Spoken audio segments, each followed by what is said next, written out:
हिंद्रून बुधविहार संदर्भात प्रशासनाने अन्यायी भूमिका घेतल्यास मुंबई मंत्रालयावर पायमोर्चा लांग मार्च काढण्यात येईल. सत्यशोधक जनआंदोलन आज 28 जानेवारी रोजी हिंद्रून तालुका जिल्हा धुळे येथील मालमत्ता क्रमांक 811 क्षेत्र 2429/696 जागेवर नियोजित बुद्धविहार जागेवरील तलाठी कार्यालयाचे बांधकाम थांबविण्यासाठी जिल्हाधिकारी कार्यालयावर सत्यशोधक जनआंदोलनाच्या वतीने आंदोलन करण्यात आले. सगळ्यांनी हात वर करा. डॉक्टर बाबासाहेब आंबेडकरांचं डॉक्टर बाबासाहेब आंबेडकरांचं काय मागणी काय गाव हिंद्रून नावाचं गाव आहे.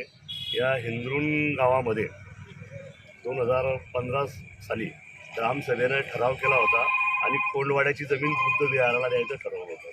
त्याच्यानुसार तिथल्या ग्रामसेवकांनी जिल्हाधिकारी महोदयांना पत्र पाठवलं आणि या ठिकाणी बुद्धविहार व्हावं अशी मागणी केली.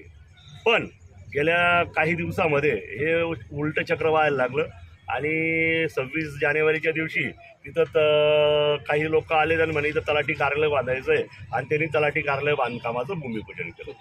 वास्तविकता भारतीय राज्यघटनेनुसार 243B आणि ग्रामपंचायतचा जो कायदा आहे त्याच्यामधल्या 7व्या कलमानुसार ग्रामसभा ही सर्वोच्च असते.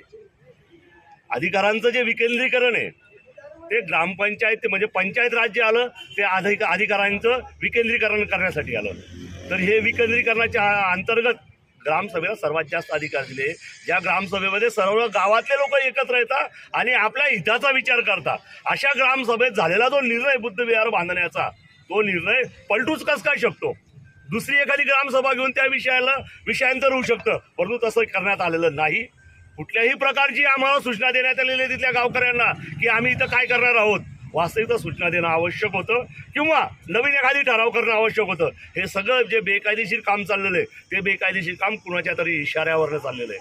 आणि भविष्यामध्ये ज्यावेळेस तिथं आम्ही आज त्याला विरोध केला त्या तलाठी कार्यालयाला, तो विरोध केल्यानंतर कदाचित त्या गावामध्ये तिथली जे भक्कम मंडळी आहेत, जे धनाढ्य मंडळी आहेत, ही मंडळी कदाचित आमच्यावर हल्ला करू शकते आणि तिथली गावातली परिस्थिती देखील सामाजिक वातावरण देखील बिघडू शकतं. म्हणून आज आम्ही जिल्हाधिकारी महोदयांना विनंती करायला आलेलो आहे की ते तलाठी जे कार्यालयाचं बांधकाम आहे ते बंद करा आणि त्या ठिकाणी डॉक्टर बाबासाहेब आंबेडकर सामाजिक विकास योजनेतनं राज्य शासनाकडनं किमान 65 लाख रुपयातनं खाली बुद्धविहार आणि वर गावातल्या विद्यार्थ्यांना अभ्यासासाठी अभ्यासिका असं एकत्र बांधून द्या. अशा प्रकारची आम्ही आज जिल्हाधिकारी महोदयांकडं मागणी करणार आहोत. आणि जर हे कोणी जर सक्षम नसतील तर आम्ही सक्षम आहोत. आज यांनी जर आमचं म्हणणं मांडलं नाही तर आम्ही सर्व लोक हिंद्रून ते धुळे आणि धुळे ते विभागीय आयुक्त कार्यालय ते मुंबई मंत्रालयापर्यंत पायी लॉंग मार्च येत्या 8-15 दिवसामध्ये काढू आम्ही.